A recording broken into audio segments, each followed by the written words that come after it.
Hello everyone, welcome to Satish career. Myself Ishani लाड।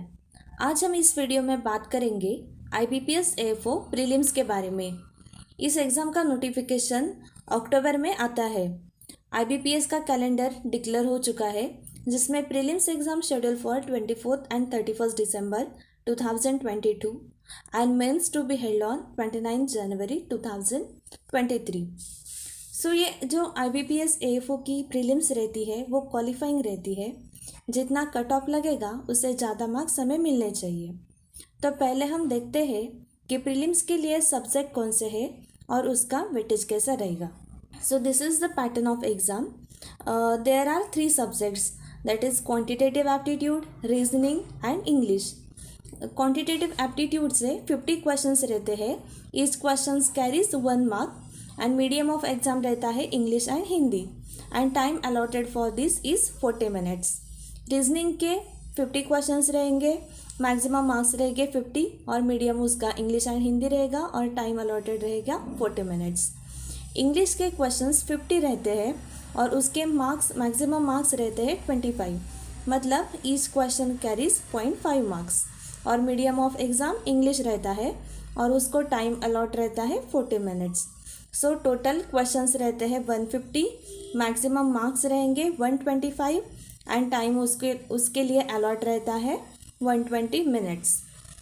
इस exam में negative marking रहता है, मतलब करेक्ट आंसर के लिए हमें 1 मार्क मिलता है और जब कोई क्वेश्चन रॉन्ग हो जाएगा तो उसके लिए 1/4 मतलब 0.25 मार्क्स डिडक्ट हो जाएंगे। तो अब हम इंडिविजुअली देखते हैं कि ये ईच सब्जेक्ट में कौन कौन से टॉपिक है। पहले हम देखते हैं क्वांटिटेटिव एप्टीट्यूड।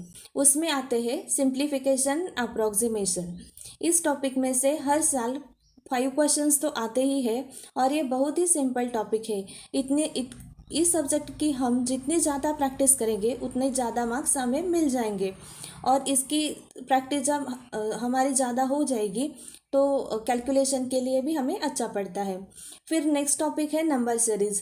नंबर सीरीज़ में भी बहुत ज़्यादा टाइप्स रहते हैं, मतलब रॉन्ग नंबर सीरीज़ रहती है, नहीं तो मिसिंग सीरीज़ रहती है, तो हमें ये भी हमें मार्क्स मिला देते हैं। फिर पिछले साल भी इसमें से 5 क्वेश्चंस आए थे। नेक्स्ट टॉपिक है average, then problem based on ages, partnership, percentage, ratio and proportion, profit and loss, simple interest and compound interest, mixture and alligation, quadratic equation, time and work, time and distance, boat and stream, trains, data interpretation and data sufficiency. इसमें जो एक quadratic equation topic है उसमें से 5 questions आते हैं और ये बहुत ही सिंपल टॉपिक है। लेकिन पिछले साल इसमें कोई क्वेश्चन नहीं आया था, लेकिन जितने भी प्रीलिम्स हो गई है इस 5-6 साल में, तो उसमें से इस टॉपिक के बारे में क्वेश्चंस आते ही है। सबसे ज़्यादा इम्पोर्टेंट टॉपिक है ये डाटा इंटरप्रिटेशन। हर एक पेपर में इसमें से 15 या 20 क्वेश्चन इस टॉपिक से रहते हैं। तो डाटा इंटरप्रिटेशन की भी हम जब रोज़ प्रैक्टिस करेंगे, डेली हम जब 5 डाटा इंटरप्रिटेशन के क्वेश्चन सॉल्व करेंगे तो हमें एग्ज़ाम के लिए बहुत ही आसान होगा। इसमें भी बहुत टाइप रहते हैं, स्पाइडर वेब रहता है, ग्राफ रहेंगे, चार्ट्स रहेंगे और उस पे से क्वेश्चंस आते हैं। तो इसकी हम जितने ज़्यादा प्रैक्टिस कर सकेंगे उतना हम एग्ज़ाम में सॉल्व कर पाएंगे और इसकी मदद से हमारा क्वांटी का भी कट ऑफ क्लियर हो पाएगा और हमारा ओवरऑल कट ऑफ भी निकल पाएगा। और जो बाकी के जो क्वेश्चंस आते हैं वो मतलब ये एवरेज और पार्टनरशिप, एजेस वाला problem, then ratio and proportion, profit and loss, ये सिंपल इंटरेस्ट, कंपाउंड इंटरेस्ट, इसमें से एक एक क्वेश्चन, मतलब ये trains, time and work, time and distance, इसमें से एक एक क्वेश्चन आ जाते हैं। देन नेक्स्ट सब्जेक्ट है रीजनिंग।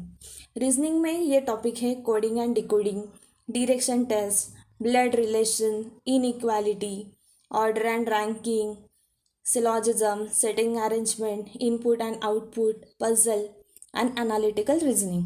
कोडिंग एंड डिकोडिंग से हर साल क्वेश्चंस आते हैं। पिछली 2021 में इसमें से 4 क्वेश्चन आए थे, 2020 में इसमें से 3 क्वेश्चंस आए थे। डायरेक्शन टेस्ट है, बहुत ही इजी है। इसमें एक आदमी का डायरेक्शन दिया रहता है, यहाँ से वहाँ गया, और उसमें से हमें डायरेक्शन निकालनी रहती है, और नहीं तो उसका डिस्टेंस निकालना रहता है। तो ये भी बहुत सिंपल टॉपिक है। Then next one is blood relation. Blood relation के लिए भी प्रैक्टिस बहुत ज़रूरी है। पिछले साल इन 2021 में इसमें से 3 क्वेश्चंस आए थे, और उसके पहले मतलब 2020 में उसमें से 1 ही क्वेश्चन आया था, लेकिन ये भी बहुत इजी रहता है। देन नेक्स्ट टॉपिक है इनइक्वालिटी। इनइक्वालिटी भी बहुत ही इम्पोर्टेंट टॉपिक है। इसमें से हर साल 5 क्वेश्चंस आते ही आते हैं। इसकी भी हम जितनी ज़्यादा प्रैक्टिस करेंगे उतना हमें ज़्यादा मार्क्स मिल पाएंगे। और नेक्स्ट क्वेश्चन है सिटिंग अरेंजमेंट। सिटिंग अरेंजमेंट बहुत बार पजल के साथ कंबाइन होकर आता है, और कभी कभी ऐसे भी आ सकता है, लेकिन बहुत बार पजल के साथ कंबाइन होकर आता है।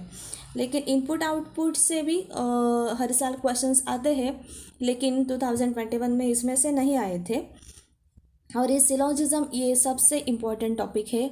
इसमें से 5 क्वेश्चंस 2021 में आए थे, और हर एक एग्ज़ाम में इसमें से क्वेश्चन आते ही आते हैं। देन एनालिटिकल रीजनिंग में statement and conclusion, statement and course of action, statement and argument, statements and assumption, इस टाइप के क्वेश्चंस रहते हैं। अभी हम देखेंगे वो है इंग्लिश। तो इंग्लिश के ये सम इम्पॉर्टेंट टॉपिक्स है, that is a cloze test, reading comprehension, fillers, word swap, rules of grammar, part of speech, subject verb agreement, tense, vocabulary, error detection. English के लिए सबसे इम्पोर्टेंट है कि हम ज़्यादा से ज़्यादा रीडिंग कर पाए। जितनी हम ज़्यादा रीडिंग कर पाएंगे उससे हमें वोकेबलरी भी ज़्यादा पता चलेगी, और ग्रामर के रूल्स भी पता चलेंगे। हमें डेली रोज़ 5 रीडिंग कॉम्प्रहेंशन करना चाहिए। तो उससे क्या होगा, और उसमें जब रीडिंग कॉम्प्रहेंशन हम करेंगे तब उस वक्त जो वर्ड हमें डिफ़िकल्ट लगे वो एक छोटी सी डायरी में लिख कर रखना, और उसका सिमिलर वर्ड कौन सा है वो हमें निकालना चाहिए। तो इससे हमारी वोकेबलरी डेवलप हो जाएगी। और रीडिंग करते समय कौन से सेंटेंस की अरेंजमेंट कैसी है, ग्रामर कैसे यूज़ किया गया है, वो भी हमें ध्यान में आता जाएगा। मतलब जब हम रोज़ रोज़ रीडिंग कॉम्प्रहेंशन करेंगे तो हमारा वो सेंस डेवलप हो जाएगा। 2021 का इंग्लिश का जो पेपर था, तो उसमें रीडिंग कॉम्प्रहेंशन के नीचे ऐसे क्वेश्चन थे कि ये सेंटेंस है, मतलब कुछ सेंटेंस दिए हुए थे कि वो सेंटेंस अकॉर्डिंग टू पैसेज है या नहीं, ऐसे था।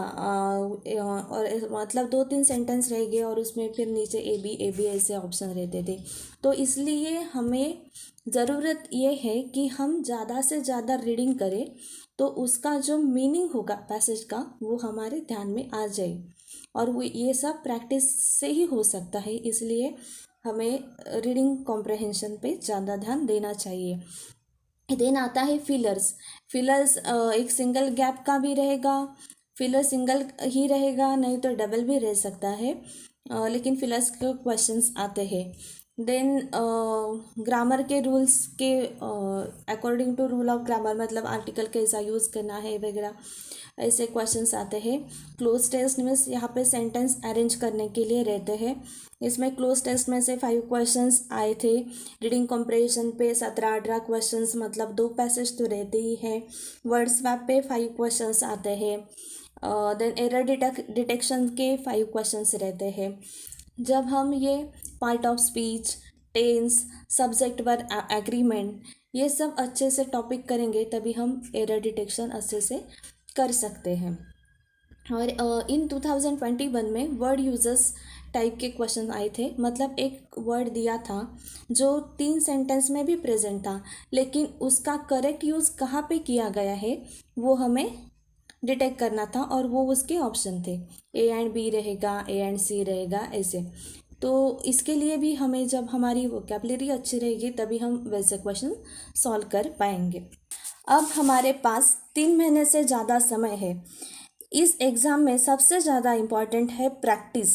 जितने ज़्यादा प्रैक्टिस उतने ही कम समय में ज़्यादा एक्यूरेसी के साथ मैक्सिमम अटेम्प्ट कर सकते हैं और अपना कट ऑफ निकाल सकते हैं। मैं आपको सजेस्ट करूँगी कि प्रिपरेशन करते समय आप पहले अपना टाइम टेबल बनाइए और स्टडी करते समय एक ही सब्जेक्ट लेकर 1 महीने तक बैठना इससे तो अच्छा है एक दिन में 3 ही सब्जेक्ट का थोड़ा थोड़ा प्रिपरेशन करते जाए। मतलब डेली में 3 रीडिंग कॉम्प्रहेंशन, 5 DI, 5 पजल्स और उसके साथ कौन सा भी टॉपिक। ऐसे आप जब स्टडी करेंगे तो आपकी स्पीड में इम्प्रूवमेंट हो जाएगी और आपका परफॉर्मेंस भी अच्छे से आ जाएगा। और सबसे इम्पोर्टेंट बात है कि मॉक टेस्ट देना। एग्ज़ाम के समय में हमें बहुत आत्मविश्वासपूर्ण रहना है और हमें अपने इफ़र्ट्स याद लाने हैं कि मैंने इतना इतना स्टडी किया है तो मुझे सक्सेस मिल जाएगा और मैं सब अच्छे से सॉल्व कर पाऊँगी। कुछ स्टूडेंट के साथ ऐसे हो जाता है कि मॉक टेस्ट दे देकर हमारा एक माइंड सेट हो जाता है और हमें लगता है कि ये टेस्ट जैसा ही हमारा पेपर आएगा, लेकिन वैसे नहीं होता। एग्ज़ाम पूरी अलग रहती है। तो मतलब कैसे भी पेपर हो, कैसा भी क्वेश्चन पेपर हो, हमें डरना नहीं चाहिए। एग्ज़ाम शुरू होने के बाद हमें पूरा क्वेश्चन पेपर देखना चाहिए। मतलब अभी जब क्वांट का सेक्शन ओपन हो गया है तो हमें पूरे क्वांट के क्वेश्चंस देखने चाहिए रनिंग में। तो इससे क्या हो जाएगा, कभी कभी शुरुआत में बड़े हार्ड क्वेश्चंस रहते हैं तो हमें लगता है कि पेपर अब टफ होगा, कॉन्फिडेंस लेवल कम हो जाती है और हम सॉल्व करते रहते हैं और फिर आगे जाएंगे तो हमें दिखता है कि कुछ सिंपल सिंपल भी क्वेश्चन है, लेकिन तब टाइम ख़त्म हो जाता है। So thanks for watching this video and if you get any value from this video then press like button. Thanks for watching.